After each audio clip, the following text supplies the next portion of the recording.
ازيكم يا حلوين؟ عاملين ايه؟ يا رب تكونوا بخير. النهارده هنعمل سمك مكاريلي سنجاري في الفرن بطريقه بسيطه جدا جدا، مش هياخد معاكي وقت خالص، نص ساعه وهتبقي خارجه بالطبق الخطير ده من المطبخ. بس قبل ما ابتدي الفيديو احب افكرك ما تنسينيش بلايك واشتراك وتفعلي الجرس علشان يوصلك مني اشعار بكل وصفه بنزلها. تابعي معايا الفيديو ان شاء الله تستفيدي.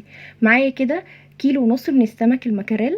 انا هنا بجيبه بخلي السماك يفتحها لي كده سنجاري بالشكل ده، وبغسله كويس قوي قوي قوي، بعدين احطه في شويه صغيرين من الخل والليمون لمده 5 دقايق بس، وبعدين اصفيه زي ما حضرتك شايفه كده.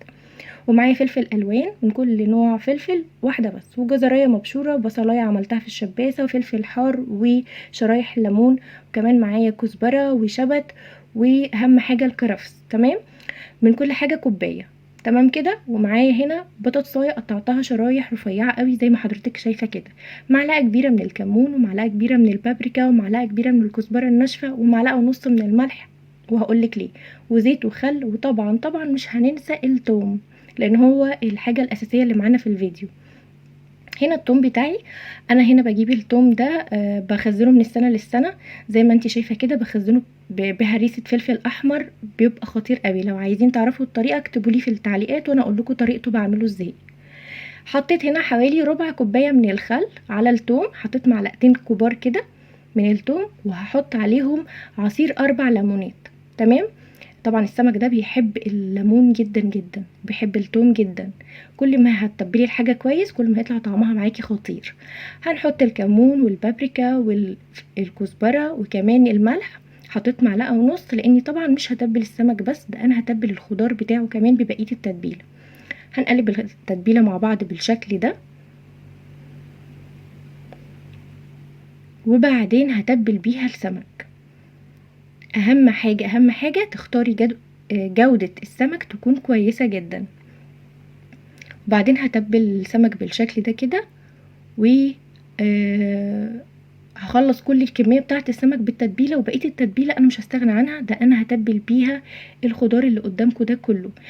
عايزه اقول لكم ان ممكن ما ناكلش السمك بس ناكل الخضار بتاعه ده، قد ايه طعمه وجميل، جمال بجد تحفه، وبيدي ريحه كده وشكل للسمك، كفايه الالوان اللي فيها.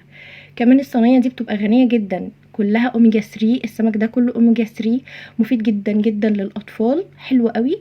وانا كمان بفضله، يعني ممكن من افضل انواع السمك بالنسبه لي. هنجيب بعد كده في التتبيله بتاعتنا هنعمل ايه، هنحط ربع كوبايه من الزيت، وبعدين هقلبها كويس، وهنزل عليها بالخضار اللي انا مقطعاه ده كله. انا حبيت ان انا اقطع الخضار ده كله قبل الفيديو علشان ما اطولش الفيديو عليكم. ممكن تقللي الخضار شويه لو انت حابه، بس انا بالنسبه لي الخضار يعني اهم حاجه في الوصفه دي. ممكن تحطي واحده بس فلفل اخضر، نص واحده فلفل احمر واصفر كده، يعني براحتك خالص. هنقلب الخضار بالشكل ده كده، وبعدين هنقلب معاهم البطاطس برضو. وبعدين بعد ما الخضار كله تحسيه شرب من التتبيله بالشكل اللي قدامك ده كده، على طول هنجيب البايركس بتاعنا او الصينيه اللي هندخلها الفرن. مفيش ابسط من كده.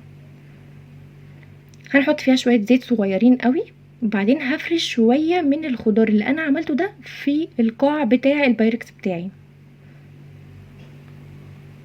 بالظبط كده. انا بحب اجيب لكم التفصيل بالتفصيل الممل عشان البنات اللي لسه بتتعلم في المطبخ. وهنرص البطاطس فوق الخضار اللي انا حطيته، طبقه الخضار هنحط فيها بعديها على طول البطاطس. وهنا عايزه اقولك على حاجه، البطاطس ما بيبقاش زفره خالص ولا طعمها وحش ولا اي حاجه، بالعكس دي بتبقى متبله قوي قوي بالليمون والثوم، بتبقى طعمها حلو قوي قوي قوي.